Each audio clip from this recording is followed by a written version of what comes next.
had a solid 2 days of practice. The focus was good. I think our guys are getting in that mode this time of year about getting the rhythm practicing and routine, which is a good routine. What are the plans with Patrick Miller having not played in that last game? You said he's ready to go, but what do you want to do with him this week? Well, I mean, the good thing is we're getting a little healthier, and that means we have more depth.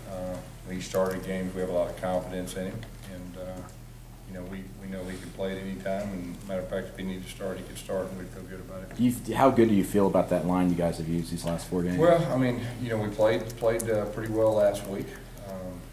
The good thing is we've got the line last week, and then Pat's getting healthier. And, you're always saying about depth this time of year, too. Gus, how is he taking this? Because this is now back-to-back years. Last year's a different circumstance, certainly, but this is back-to-back years where he started the season and then lost the job. Well, he hadn't, lost the job yet. It was because of injury. I mean, he still could play this week.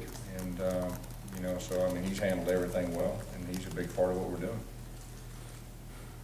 Along those lines, how impressive have you been with Devontae Danzy? What's that? How impressive have you been with Devontae Danzy? I think he's improved. He had a good fall camp, and he's played quite a bit this year, and I think he's gotten better when he's been in there.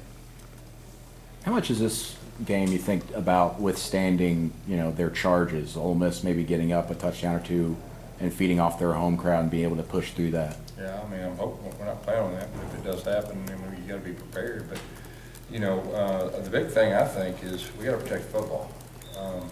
They're so good at getting turnovers. As a matter of fact, they score on turnovers.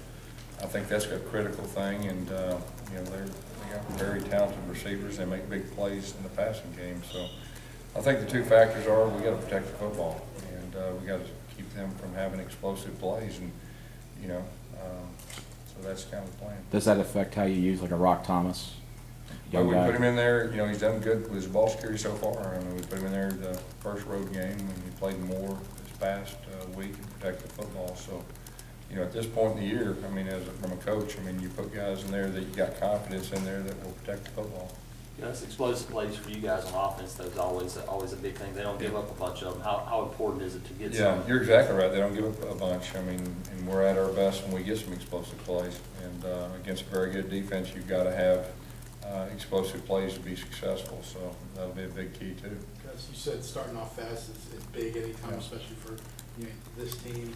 But the last 2 road games really you struggled with that starting off. How do you kind of get over that hump? Yeah, we got to do a better job of getting out the gate with a little more success, and we're working hard on that. And it's a little bit later in the year, so hopefully we'll respond in a better way than we did the first 2 road games. Gus, how hard is it for someone who likes to do the things you like to do offensively, if you get into a game with a defensive team like that, where maybe it's a low scoring kind of deal? Is that frustrating for you as a play caller and coach? I mean, you coach long enough, you experience a lot of different things, and you just got to get a feel for the game. And then once you get a feel for the game, you just do the best you can to give your players the best chance of winning and being successful. And they're a very good defense. Has Jermaine Whitehead returned to defense? He's still on the scout team, and he's doing some special teams. Has he changed his style on kickoff return? He still has a couple different roles on kickoff return. Anything else? I guess I wanted to ask, how do you gauge the progress of a guy like Marcus Davis when his numbers just through 7 games aren't anywhere near what they were last year? Not just partially because of Duke, but it's just hard for kind of. Yeah, I tell you what, but he does a lot of things that stats don't show. He's extremely good blocker. He runs good routes sometimes to get other people open. He's a guy that we definitely feel like we can count on, and he'll have one of those games. I truly believe, before the season's out, that will be a definite factor. Even in the receiving end. With Nick, and you talk about ball protection, he's done a much better job this year. What do you think was kind of the turning point for him in helping that along?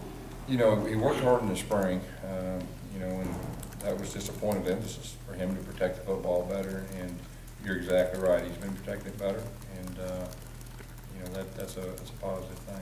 Along the same lines as Marcus Davis, is Melvin Ray kind of in that same situation? Just one of these games will be his game. And yeah, I mean, of course, he had a pretty good first game. He's a guy that we know we can count on. He blocks extremely well. Does a lot of the things that stats don't show to help us win. And he's a guy we feel like we can count on. I guess at this point, do you feel like, you know, that Peyton Barber's got you in count just because he's got so few touches this year? It just seems like He's getting a lot of practice time, you know, and I've said before, we've got confidence in him. So we'll see what goes the rest of the year. Got kind of an off-the-wall question, but a lot of children, a lot of fans are kind of dressing up as you for Halloween. When you see pictures like that, what does it do for you? I guess, does that make you smile? What's your reaction to some of that? Yeah, it's pretty intriguing, I guess. I don't have really much of a comment about it, really. You haven't been seeing kids come around the neighborhood with Gus outfit yet? No. I don't get home till late, so. All right, thank you.